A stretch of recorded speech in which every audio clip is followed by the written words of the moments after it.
Welcome Home, a podcast for veterans, about veterans by veterans, is a project of Willing Warriors and the Warrior Retreat at Bull Run. Good morning. I'm Larry Ziliak, Director of Culinary Services here at the Warrior Retreat. And today's podcast, we have an extra special guest. Sean Everette is the Media Relations Chief for the Defense POW MIA Accounting Agency.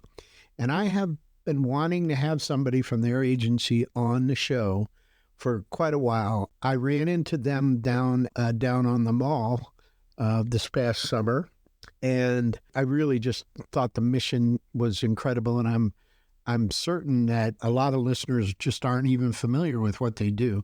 So, Sean, welcome to the podcast. Thank you very much. I appreciate you having me on. Let's start a little bit about your background and how you became involved with this little-known, tiny part of DoD.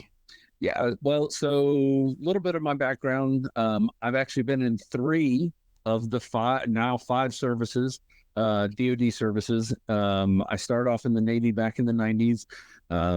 Got out of the Navy in 99. I was in the Air Force Reserve for about 2.5 years, but then I did 15 years active duty in the Army and retired from the Army just a couple of years ago. As to how I got involved with DPAA, quite frankly, I got lucky. My very last duty station in the Army was with DPAA's public affairs team, and I spent a little over 3 years there, retired at the end of 2022, and then almost a year to the day after I retired from the Army and left DPAA, I came back to DPAA as a government civilian, again on their public affairs team. Wow. Well, that is luck, because yeah, there's not many positions open, and boy, that's great. Yeah, I consider myself very fortunate, kind of right place, right time, or right availability at the right time to get that position. And then the fact that they had a civilian position open up relatively quickly after I retired was just, like I said, another stroke of luck. So, I feel very, very fortunate to have been able to come back to the agency, because that's really the only place that I wanted to come back in the government and work for after I retired from the Army. Yeah, I mean, it's clearly an organization with a well-defined mission, and one that is so important to so many families of fallen service members. So if you would just kind of give us a brief overview of the mission of the organization. Yeah, so DPAA, the Defense POW MIA Accounting Agency, our mission is to research, recover, identify, and return home to their families all Americans still missing from our past wars and conflicts dating all the way back to World War II. So that includes Vietnam, Korea, the Cold War, and then, of course, World War II. There are a little over 81,000 Americans still missing from all of those past wars and conflicts.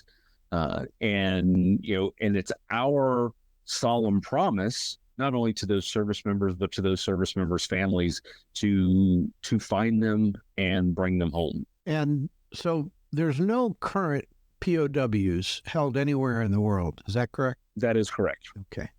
And are there MIA soldiers from Iraq and Afghanistan? No, actually, there are not. There are still 6 from our original Gulf War operations back in the early 90s, but as far as the more modern stuff, everything that happened in the 2000s so far, there are no MIAs from any of that. Mm-hmm. Which says a lot for a service creed, that if you've served, you understand that no man left behind. And exactly. And that, part of the warrior ethos is never leave a fallen comrade. And we have gotten as a DoD, as the military branches have gotten very, very good at being able to keep that promise in the moment. Yeah.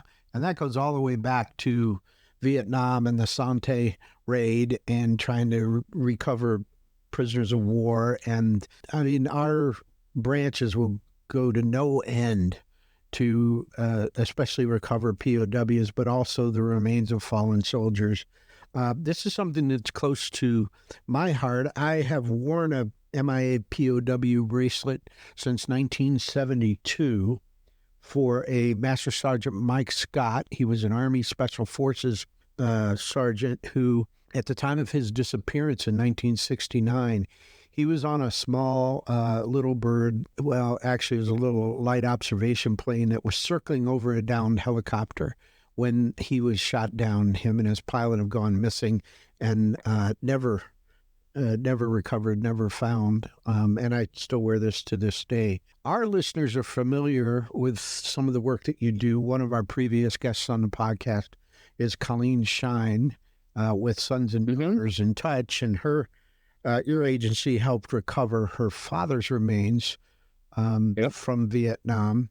And could you tell us, and I found it really interesting. One of the things you said was to research. And I think that's so important because right after the Vietnam War, there were missing, unaccounted for soldiers, and families were just being taken to the cleaners with phony dog tags, and they were trying to find their loved ones. And there was a lot of fraud in Southeast Asia.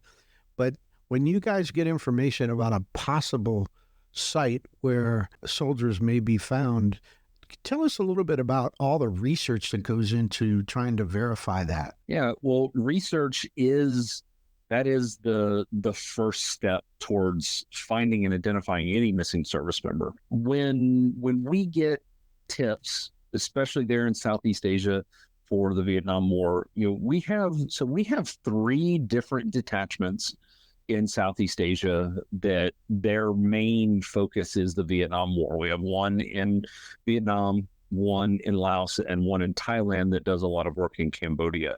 And like I said, their focus is primarily Vietnam. And then we also have Vietnam analysts who work here in the States, both in DC and at our facility in Hawaii. But when they get a lead, they will, they'll do everything that they can to follow up on that lead, digitally or from afar. But then they will also go to the country and they will look into the lead and try to talk to people in person and try to find clues and find direction for people to point them to the place where service members may be missing or Americans may be missing. And, so it's something that can take a long time, something that sometimes the lead is a good lead. Sometimes the lead is not a good lead. Sometimes it's true. It just unfortunately doesn't really further the case. And sometimes it's just people, unfortunately trying to get attention or wanting to, kind of like you said, wanting to get something out of the U.S. government. But our people have become pretty good at being able to tell. And like I said, we send investigation teams into Southeast Asia all the time to follow up on these leads. So, it's something we take very seriously. How big is the agency? How many people are assigned to it? So we have over 700 people who are employed by the agency. There's a good mix of military and civilian, and then we also have a number of contractors. And we partner with more than 100 different organizations across the country and across the world, really, to be able to bring other skills, whether it be research skills or investigation or recovery skills or equipment that we may not have. But so we're a little over 700 ourselves for our worldwide mission, but with those people, we're able to partner with a bunch of different organizations, and really, I feel like for our size, punch above our weight. Yeah, it's It's an incredible mission. I really, really applaud everybody who works there. The 20th, September 20th, was the National POW MIA Recognition Day. Did you guys have an event for that? Or? Yeah, as a matter of fact, so at the Pentagon, the Secretary of Defense hosted a National POW MIA Recognition Day event that we had a part in helping plan, and a lot of us were there. And then in Hawaii, we hosted a National POW MIA Recognition Day event at the National Memorial Cemetery of the Pacific there in Honolulu. And as part of that, there was also a rosette ceremony for Vietnam War IDs. So I don't know how many of your listeners are familiar with the Courts of the Missing there at the National Memorial Cemetery of the Pacific. That's where all of the people, all the service members missing from the Pacific Theater, so that would include Vietnam and Korea, and then also World War II, they have their names, kind of like the Vietnam Wall Memorial in D.C., they have their names on the Courts of the Missing there at the National Memorial Cemetery of the Pacific. And the rosette ceremony was for basically to catch up with the rosettes next to the names of Vietnam service members. You mentioned Colleen Shine, her and her organization had a part in that. The American Battle Monuments Commission, who keeps up with the Courts of the Missing, and they hosted that part of the ceremony, and then we had a bigger ceremony around that for National POW MIA Recognition Day. Mm-hmm. Well, how do you refer to? Do you call them cases when you say you have somebody, a lead comes in, somebody's assigned an analyst, starts to work it goes somewhere, it doesn't go somewhere? Is that, how many of those kind of cases are your people working at any one time? It's a lot. I would probably say in the hundreds, if not thousands, throughout a year. And I only say that because of the way cases work, because of the way that the investigation works, or that leads or clues work, or any of that kind of stuff.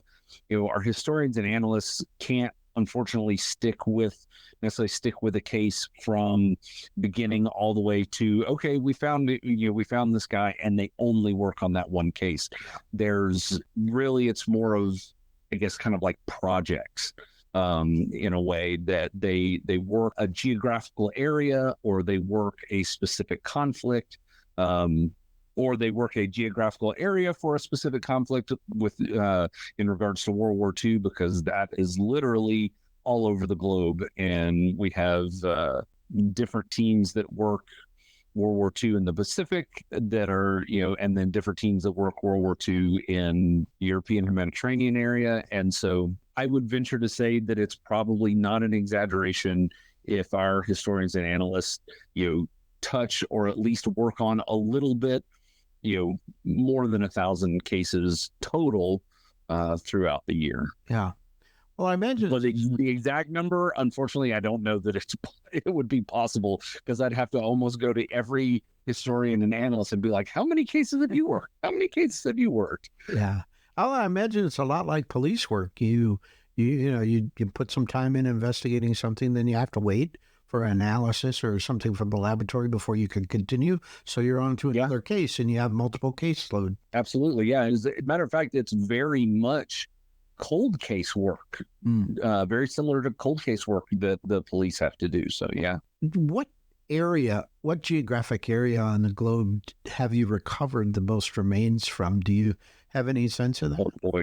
Well, we've recovered the most total, accounted for the most total from World War II as a conflict, but that's everywhere that World War II happened. So that's not one specific area. Now, as of 1973, there were 2,641 still missing from Vietnam, and we have accounted for 1,067 of those. So that's the That's probably the most in a single geographic area. Mm-hmm. We actually just made our 700th Korean War ID just last week. So there's been 700 IDs from the Korean War. And then, like I said, we've accounted for 1,652 service members from World War II. However, there's still more than 72,000 American personnel missing from that war. So the number of missing is exponentially larger for World War II than it is for Korea or Vietnam. Sure. When you're attempting to recover remains, so finally you've gone through that process and the research is done, the leads have been followed up, you're in country. Do you find that you have problems with host governments, that in Vietnam you're having trouble, or Korea or someplace, or are they helpful? In the vast majority of cases, they are extremely helpful. Our mission is a humanitarian mission, and these other countries, their governments recognize that, and they use that as a way to help build positive relations with us, with other countries who might be involved in some of the work that we do.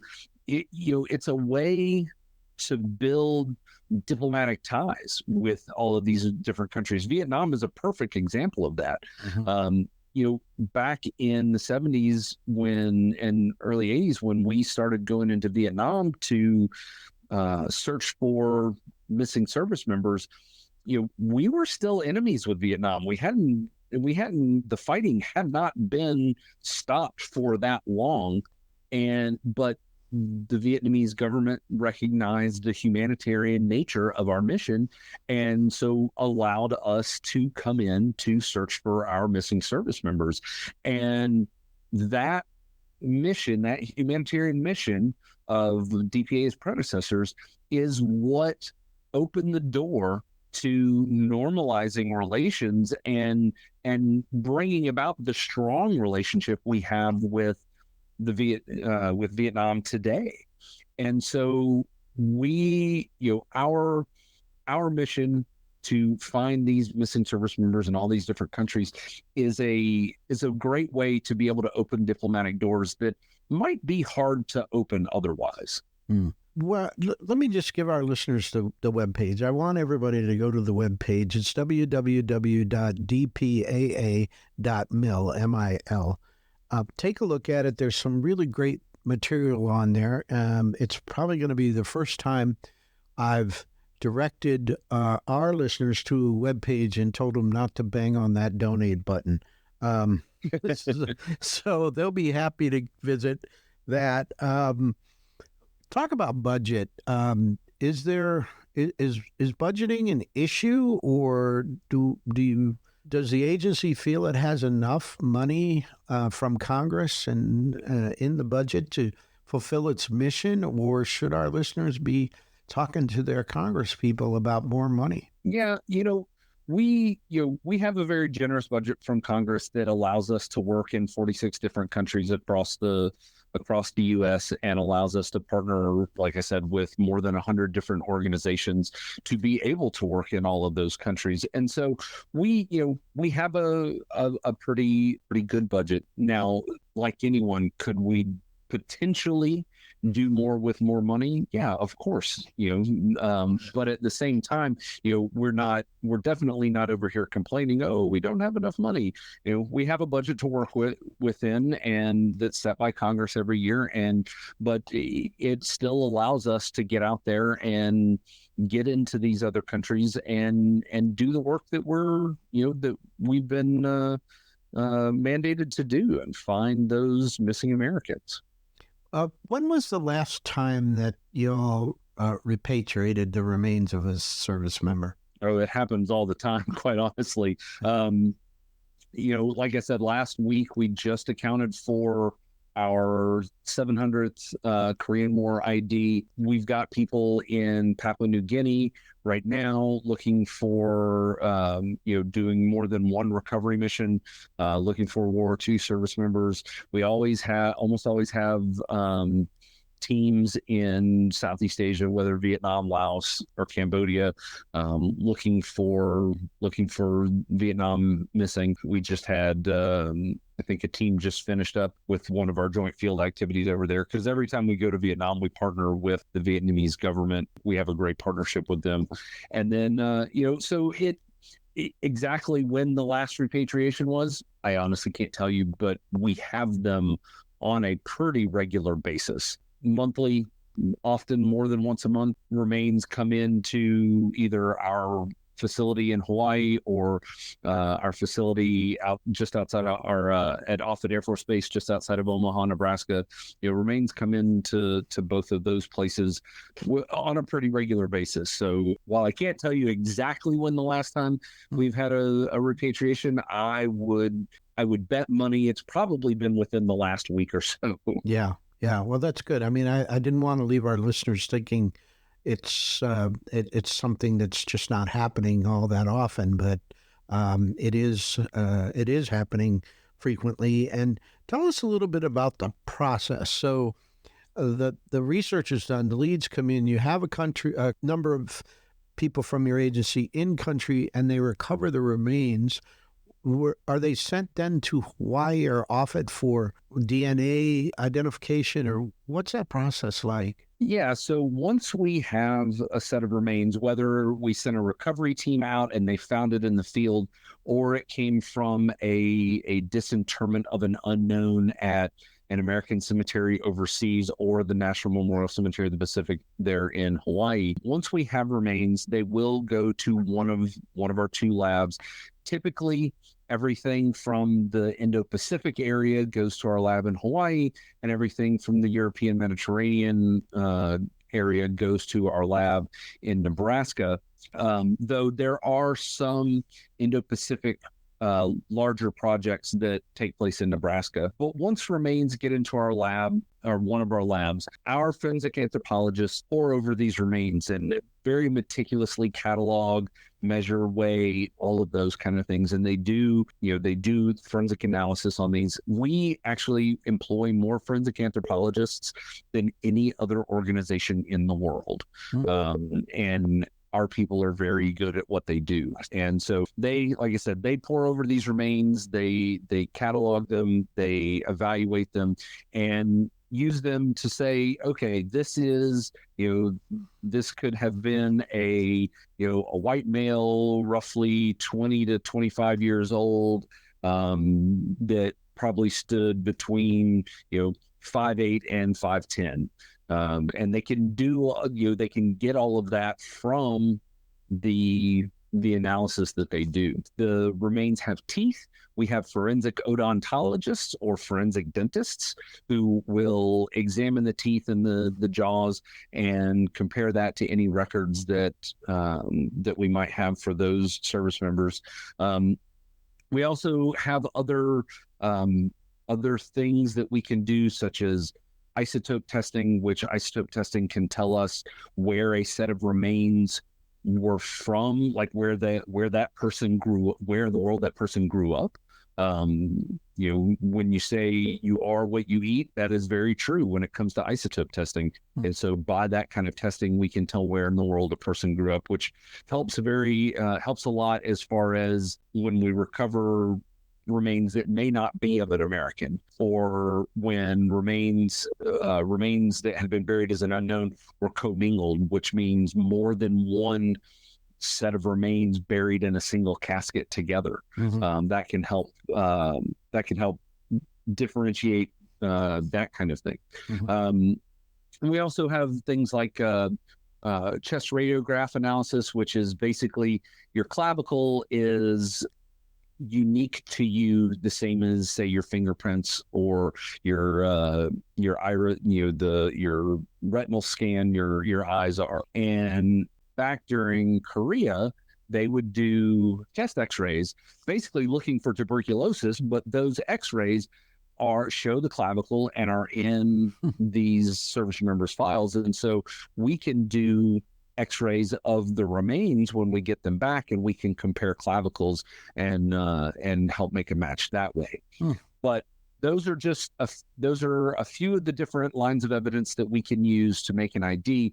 But the biggest line of evidence that we use is definitely DNA. Mm-hmm. Now, we do not do our own DNA analysis. We partner with the Armed Forces Medical Examiner System and their Armed Forces DNA Identification Laboratory, which is in Dover Air Force Base in Delaware. Mm-hmm. So we will take samples of the remains that we get, and we will send those samples to our partners over at the DNA lab, and they will do the DNA analysis on those samples. And they also have the database of family DNA samples that the different services have collected from family members of the missing. Mm-hmm. And so they'll do the DNA analysis on the remains that came from us, and then they will compare that DNA to the family reference samples on file and use that and then give us the results, and then we can put all of those lines of evidence together. So the anthropological analysis, dental analysis, if there was any, the different kinds of the isotope testing, the chest radiograph, and then DNA analysis, and we can put all of those together and all those lines of evidence so that our medical examiner can make a determination that yes, this is this particular service member. Mm-hmm. I think, too, it's important that our listeners understand that rarely are you working with what many would consider a full set of skeletal remains. Very often, that's very true. It's just part of, a leg or an arm or a skull or something. But you don't have all that. It's not like TV. You don't have all that much sometimes to work with. Yeah. I will tell you that the smallest amount of remains that I have heard of that led to an ID was a single tooth that was found in the jungles in Vietnam. Wow. And it led to enough DNA in that tooth that our partners at the Armed Forces DNA Identification Laboratory were able to get DNA out of it and make a match to that service member's two daughters. Mm-hmm. And once that match is made and there's a finalization of all the work that you do, then the remains are turned over to the family? Yeah, so the way that it works there is once we make the ID, a lot of DPAA's work is done because we will then tell the service for whichever service that particular service member belonged to, we will let the service know, hey, we just ID'd this person. And each service has a past conflicts section in their mortuary affairs office that their sole mission is, our mission is to find those still missing. And the services in their past conflicts branches are the ones who work with the families. They're the ones who do the genealogy to track down family members for cases that we're working on. They're the ones who keep in contact with the families and answer any questions the families have. And then when we make an ID, they're the ones who go to the family and let them know, hey, your loved one has been accounted for and has been identified. And then they help the families arrange for a funeral.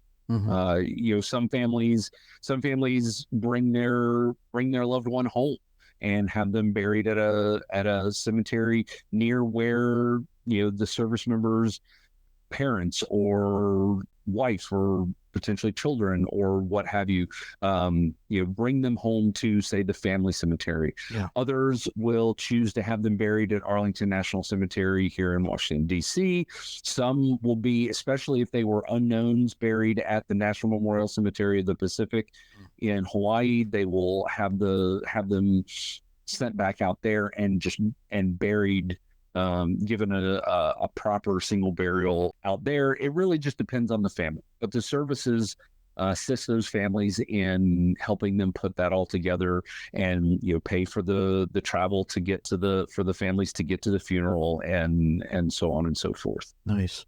Wow. Well, it's just fascinating, the work that you do. I really only have one more question for you, and it's okay if you haven't given this any thought. Every time I talk to a government agency, I kind of ask them this sort of same question. What impact do you think AI might have on the work that you all do? That's a pretty good question. It's one of those things that I know we have a whole directorate within DPAA that I've sort of touched on a little bit. They're called Partnerships and Innovation. Part of that directorate is all the partnerships that I talked about, but then there's the part of that directorate that is innovation. And I know that they and some of our partners are starting to look into ways that AI might be able to help us. I don't have any definite, we are definitely doing this, but I imagine, AI can help with, information analysis and things like that, and being able to helping find correlations in records and help out our historians. And, this is all speculation on my part. I don't know exactly what, if any, AI innovations that us or our partners are working on. But I think that there could be a place for AI in what we do, specifically more in the data analysis side of things. Yeah. A computer can get through data way faster than a human can, unfortunately. Now, it may not completely understand all that data the way that a human does, but it could definitely find correlations or matches or just things that it would take humans hours or days or weeks or months or maybe even years to find, and pouring through all these records. If records are digitized, then which a lot of them are these days, then AI might be able to to help us get through some of that. But again, that is purely speculation on my part, on Sean Everette's part. It is not. It is not as this is not the official stance of DPAA on that. It's just what I feel like probably could potentially happen with AI for us. Yeah, well, we're not going to hold you to that or declare it to be new DoD policy, but I really appreciate that. Well, listen, I want to, again, direct our listeners to the webpage. It's www.dpaa.mil.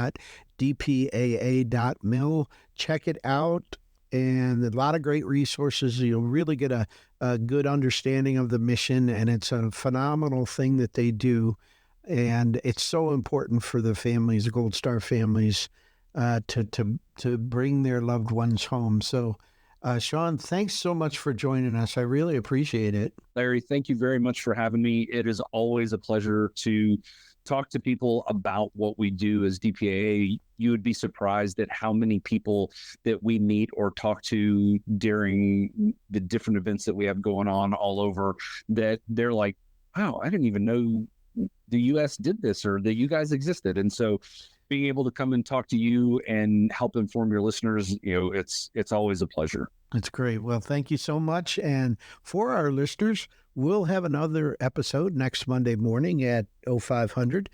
If you have any questions or suggestions, you can reach us at podcast@willingwarriors.org. Until then, thanks for listening. The Welcome Home podcast is brought to you by Willing Warriors, a nonprofit organization serving active duty service members and veterans since 2012. To learn more, please visit our webpage at willingwarriors.org.